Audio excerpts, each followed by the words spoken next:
Good evening. My name is Ondra Clark, and I am a doctoral student at the University of Wisconsin-Madison. Today, I have the privilege of interviewing Dr. Daniel Williams. Hi, Dr. Williams. Today, I want to start off by hearing a little bit about where you're from, your background, where you grew up. I was born in Mobile, Alabama. Okay. Raised in New York City. All right. Bronx, New York. Okay. And what schools did you attend growing up? I went to, I'm a product of parochial schools. Mm-hmm. From probably the third grade in school. Wow. All the way through PhD. Wow, that's interesting.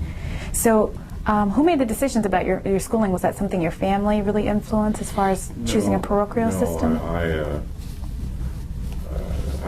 won't say I got started later in life. But when I started college, I was married and had 2 children. Oh, okay. And I started, I went to Seton Hall, Mm-hmm. undergraduate, Okay. in South Orange, New Jersey. Mm-hmm. And I started undergraduate school rather, in 1958 Mm-hmm. in the evening division. I got a bachelor's degree in 4 years. It usually takes people 8 years. Wow. I went from 0 credits to a PhD in 10 years. Oh my goodness. So what were the early influences? Because it sounds like education was very important to you and you definitely achieved a lot. So what were the outside influences as well as the early influences to your success? Well, obviously one was family, but I was in the service during the Korean War. Okay. And I had a lot of people in charge of me who I thought were nitwits. You know, and that prompted me to go to school. I had a mother who raised me to believe that I could do anything anyone else could do in terms of learning. And I had a wife who came along and picked up that same thing. Encouraging me. She worked at night as an RN so that I could go to school. And that was my, and we had 2 girls. And then when I was going to school, my 3rd daughter was born. I got a PhD in June of '68, Okay. and she was born in August Wow. of '68. So you were balancing family life and excelling in your And program. I worked full-time during undergraduate school. Oh my goodness. Wow. Full-time job. Who were the other influences during your graduate school experience? I had a guy about whom I heard about in Jersey City, New Jersey, where I lived at the time, Okay. who was about 3 years older than myself, and was in Adelphi in Garden City, Long Island, which is one of the best graduate schools in psychology in this nation. And Duncan Walton was his name. He was the first black graduate of Adelphi in Garden City, Long Island. And so he was always he didn't know it, but he was always my hero. Wow. He was probably the 2nd licensed psychologist in the state of New Jersey. He got his PhD from Adelphi in 1952. Wow. So he was kind of a Jegna or a mentor, a hero from a distance. Yeah. So you never met him? And then I met him. Oh. I met him. And he and I were the founding members of the New Jersey Association of Black Psychologists in 1973. All right. Matter of fact, New Jersey, AB-Psy, celebrated our 35th anniversary this past June. Wow. That's really a rich We were history. the first chapter in AB-Psy chartered, first one to be chartered. And how did that come about? Well, there were 2 of us in New Jersey who were active in national. The late George Jackson was blind, had a PhD, lived in Orange, New Jersey. And through George, I was not in San Francisco in 1968 because I got a PhD in '68, and I was busy getting ready to begin my career teaching. So, and that took me really 2 years to get into my teaching position. And I went to the first convention that AB-Psy held at the Pitts Hotel in Washington, D.C. in 1970, I think it was. And we didn't even have an agenda, you know. And we've come along. Every time I come to one of these conventions, I shed a lot of tears because I recognize how much this organization has grown since 1968. We've come a long way, unbelievable. And one of the tragedies is that a lot of young psychologists have absolutely no sense of history of the things that we went through. For example, in the early years, I was secretary, my first position in ABSI. FBI and DC used to open all of our mails. They thought we were subversive. They opened all of our mail and didn't bother to hide the fact that the mail was open. Wow. And so it was a struggle. First position I held was secretary. I was always active. And I think after that, that was 1975, I think. And I became chair, or we called it chairman, not president, in 1980 at the convention in Denver. We met in Denver, Colorado in 1980. And I've been active ever since. I was treasurer under Wade Nobles and Tom Parham. You know, it's just this is ABSI is my life. You know, this is I wouldn't miss a convention. You know, quality in China. And one of the things that upsets me is that a lot of young psychologists have no sense of history. And also a lot of young psychologists think that they got where they are today on their own effort. And I don't think there's any of us who have achieved anything where we didn't climb up on the backs of people who came before us. That's right. We really had a struggle in the beginning, you know, to survive. You know, we survived. We had 3 women who were absolutely responsible for our survival. And I tried to get, and it fell on deaf ears, organized this ABSI meeting to honor one who lives in California, who is at Riverside, Ernestine Thomas, who was absolutely responsible. Ernestine Thomas, Nsinga Kopic, and Ruth King were responsible for the survival of this organization. All of our stuff was held at their homes. They did most of the work. For example, when I was president, it was not, I had things to do, but it was not involved as presidents who came after me, because the 3 women did all of the work. You know, I come and sign papers and do different things, but the survival depended on those 3 women. You know, and I was really upset because nobody responded to my suggestion that we honor Ernestine Thomas at this convention, because she's never been recognized for what she did. She was, I forget the psychologist, I forget her name, but Ernestine was her secretary, or is her secretary at UC Riverside. You know, and nobody responded to my suggestion that she be honored at this convention. Well, Dr. Williams, I'm sure with your legacy of involvement in the organization that you can also reflect on a lot of changes that have happened across the years. And so I'd like to hear some of the kind of the prominent changes that you've seen happen in the organization. Well, you know, the most obvious thing to me is that each time there's a new president, the organization tends to get better than it was in the past. You know,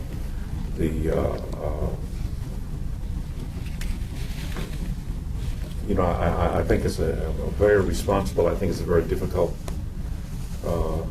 position. And I think how much progress you make when you're president depends on who the members are on your board. You know, when I was president, well, we had a board, I shouldn't say, but we did have a board, but the 3 women did most of the work.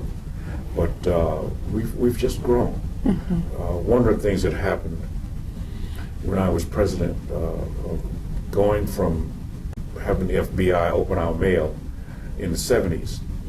In 1980, after I was elected chair, I got a call from the White House, not because of me personally, but because of AB Psi. So the lady says to me that she was Rosalind Carter's appointment secretary. So I said to her, yes, and I just got back from the moon. And I hung up on her. So I called the White. You can call the White House just like you can call anyone else's. I called the White House and I asked to speak to this lady, and she said to me, she says, I don't blame you. She says, if someone called and told me that this was a White House call, I'd probably hang up too. But it was fascinating because I had to give this secretary my Social Security number and my wife's Social Security number. In 72 hours, they had checked us out thoroughly. Called me back and told me what gate to come in, you know, and it was a fascinating experience. The occasion was the signing of the 1980 Mental Health Act. And so the first time we went down, it was to a community mental health center in Virginia. I don't know the town. And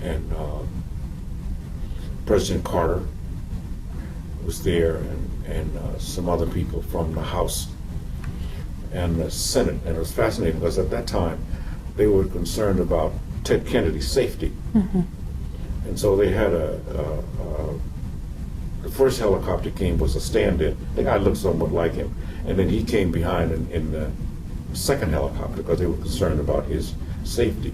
The following week, we came back to Washington and went to the White House. And that's where they had the official celebration of the 1980 Mental Health Act. And, you know, the Carters didn't drink alcohol, so you didn't have any alcohol. But it was a fascinating, just a fascinating experience. And I could never find out how they found out about AB Psi. I never found out. You know, as I say, the call was not to me personally. It was as president of the association. You know, and we did a lot of things. The women did a lot of things. I mean, I just simply signed on the dotted line, but we made enormous strides during those years when we were struggling. That's why, you know, when I come here, usually I'm by myself, and I just sit around and I just marvel at everything that goes on. Everything. I'm just so fascinated, you know. Yeah. And I think it's time, because I'm 75 years old, and it is every organization needs to change leadership. You know, I think staying in a position more than one term is too long. You need younger people to get new ideas. See? Yeah. Wow. I'm really fascinated about just your knowledge about the rich history of AB Psi and your involvement in it. That's just amazing. I'm so glad to have you here as a resource. And so I'm wondering, along with AB Psi being such a crucial part of your professional and personal development, what are some of the other really key events that have shaped you as a psychologist in your career and the choices that you've made? Well, marrying my wife was one. And I have 3 daughters. My oldest daughter's in practice with me. We've been together about 13 years. She has a PhD from Emory in Atlanta. And it's interesting because one year we had our convention in Atlanta, Emory was there recruiting. Denise happened to be at the convention. And Coca-Cola was invented in Georgia. And Emory owns one of the Coke philanthropic funds. My oldest daughter graduated from Rutgers in 3 years with a double major. Everybody came after her. And she got Coke and Emory in 1980 gave Denise $38,500 to pursue a PhD. Wow. Paid all her bills and paid her $300 a month for going to school. I drink Coke until I die. I don't drink other Coke. You know? And I have 3 daughters, no sons. My middle girl is 46. She's the Chief Financial Officer, Board of Education in the city of Denver, Colorado. And my youngest girl is 40. She's a lawyer. Lives in San Antonio. Married to a surgeon. And I have 4 granddaughters. Wow. Wow. You have a lot to be proud of.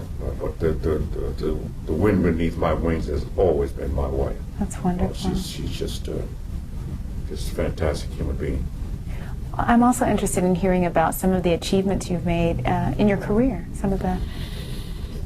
Well, I was. You have to realize too that when I came along in psychology, we were Negroes, not black people, and I was the first black graduate of the psychology department at St. John's University in Long Island in 1968.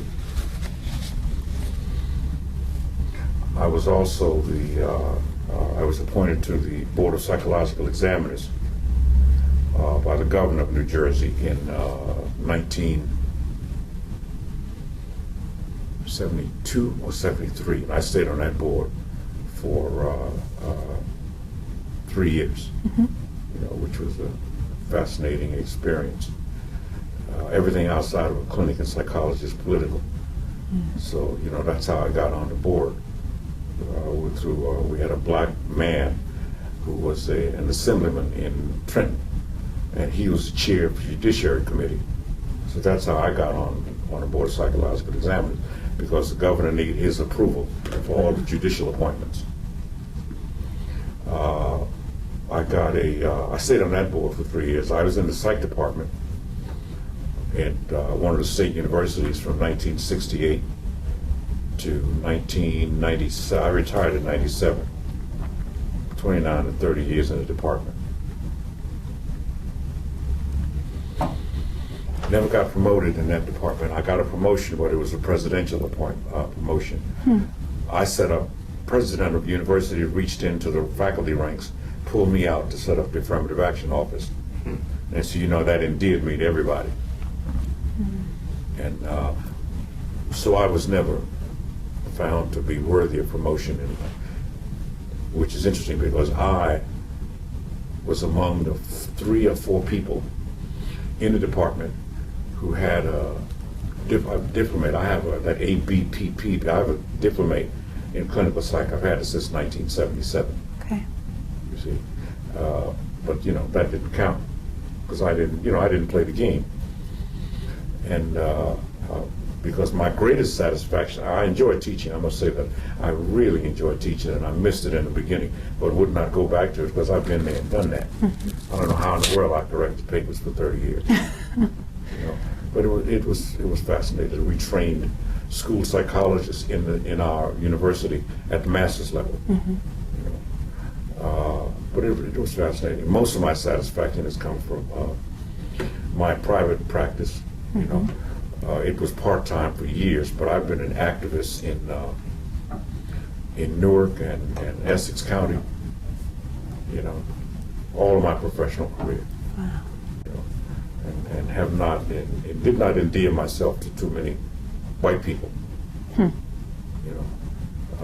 However, among my people, those who know Williams spread the word.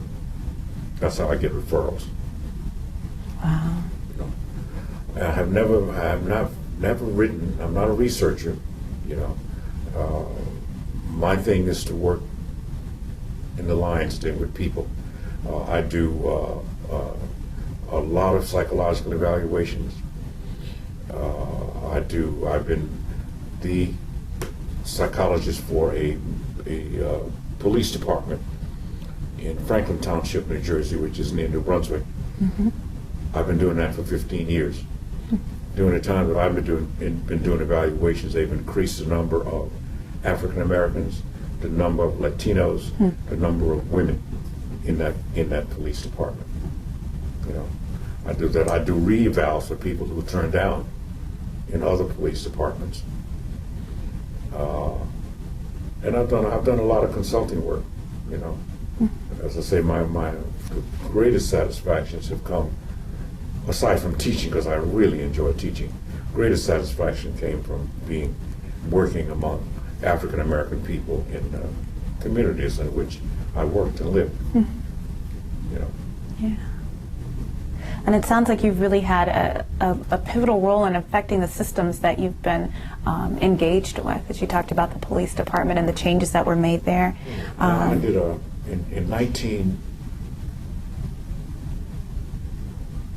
about 10 years ago, maybe longer than that, I was called to Chicago by a law firm to do an evaluation of a black guy who was on death row in Indiana, double murder. Wow. And that was a fascinating experience, because the first day I went there, two things happened. The white corrections officer said to me, why waste your time? He's going to be executed. And and the first time I went in to talk to him, I didn't get too much accomplished. This guy on death row spent the entire time I was with him talking about me. He wanted to know who I was. What was I doing there? What did I plan to do? What tests did I hope to use, and what I was going to do with the information. And I did, my daughter and I really did the evaluation. I did a traditional evaluation, and she did the neuropsych. And I don't say that the psychological assessment that we did got him out of death row, but the case was appealed, and at the appellate level, the appeal was upheld, and the conviction was overturned. Wow.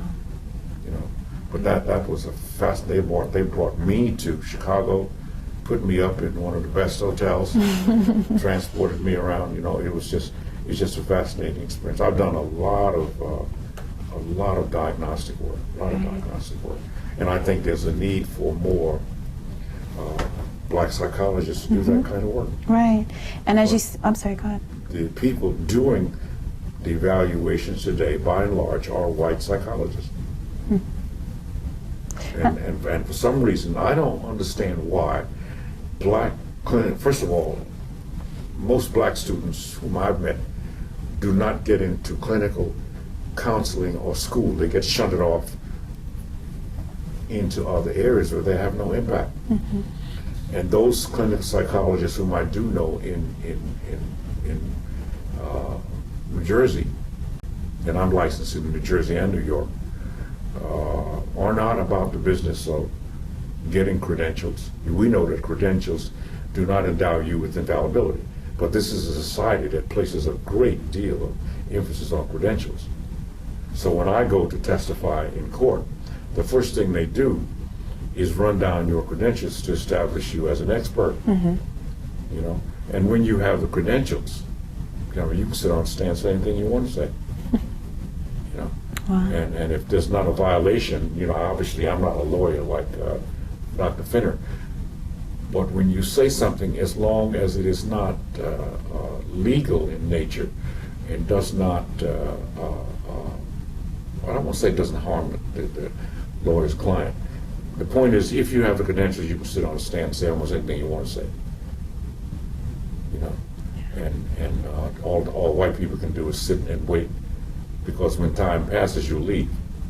You know, but it's very important, and it really upsets me that I don't see many black psychologists going into. I'm not a forensic psychologist. I'm a clinical psychologist who does forensic work. Forensic psychology is a specialization. And the most demonic lawyers, I mean, the psychologists in court, are people like Paris Fenner, lawyer and PhD psychologist, and forensic psychologists. They are sights to behold in court. Those of us who are clinical psychologists learn by doing. Learn by doing. Wow. You know, and I've done an awful lot of that. Custody. I don't like to get involved in divorce cases. I really don't like custody. You know, but I do it if I get the call. Well, Dr. Williams, I think that you've said some really important things about. You've mentioned a few times that a lot of the black professionals, psychologists, don't have a sense of their history.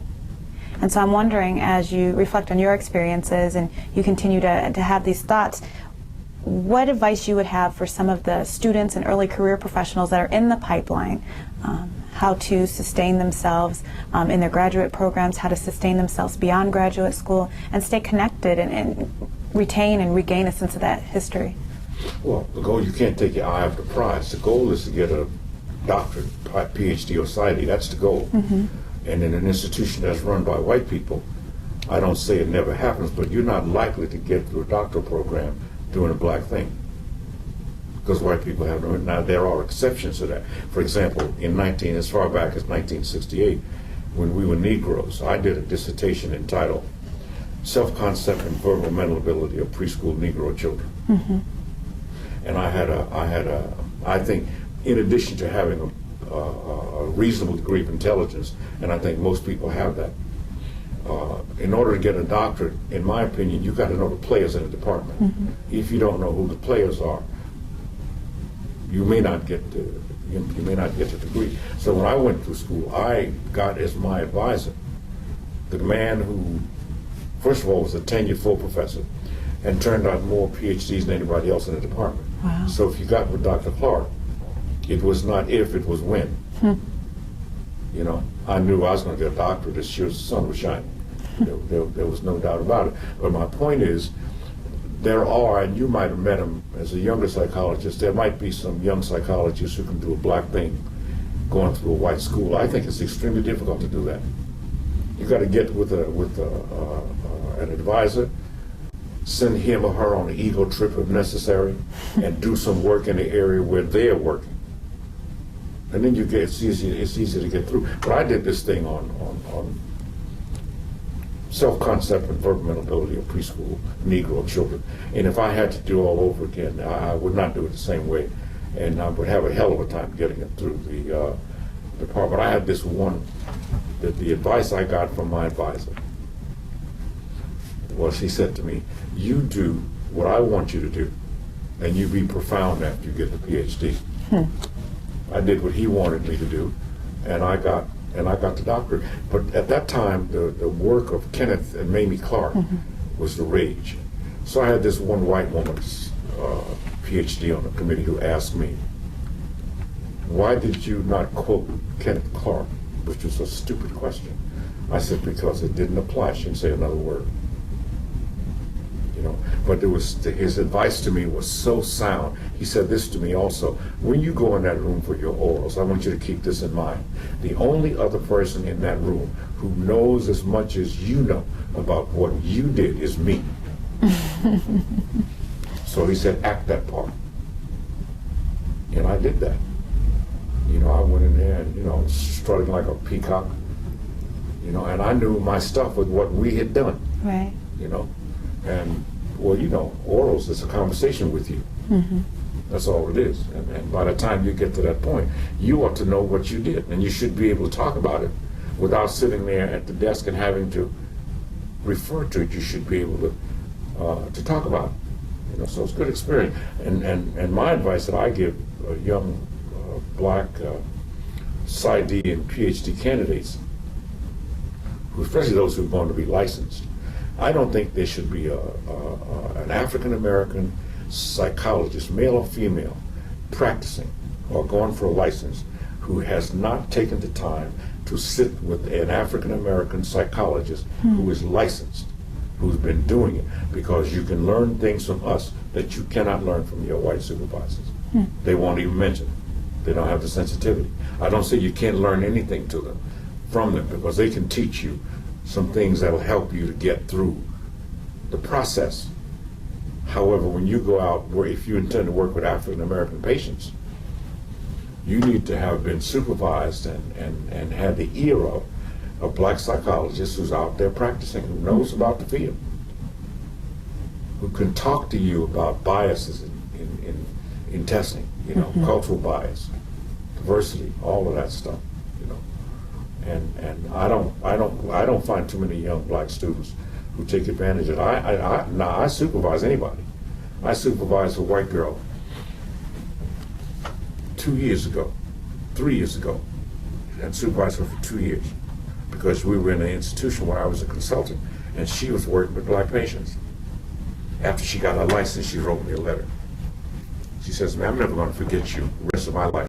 She says, every time I sit down, especially with somebody black, she says, I'm going to hear you talking.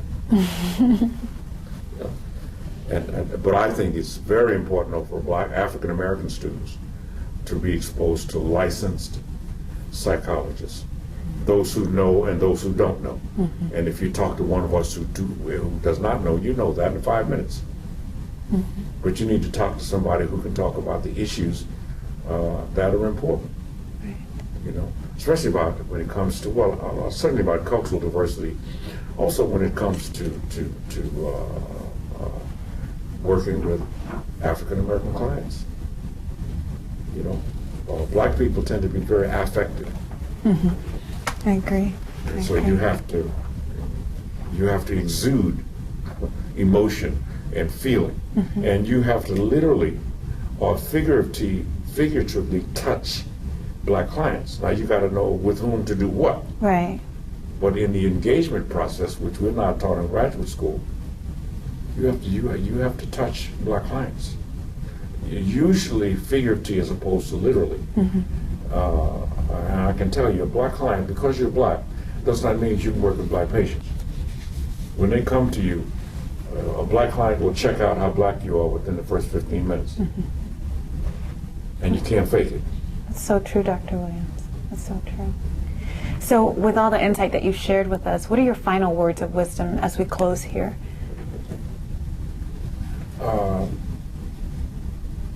You know, become qualified in the sense that white people use the word qualified, because that's what you need to become in order to pass the licensure exam. You know, also recognize though that as a person of African descent, we all have a responsibility to each other. You know, and I don't believe that there's ever an individual solution to a group problem. There's only a group solution. So whatever can happen to African American people in the central wards throughout this country could happen to you and I. Very powerful message. Thank you so much for your time today. I greatly appreciate it.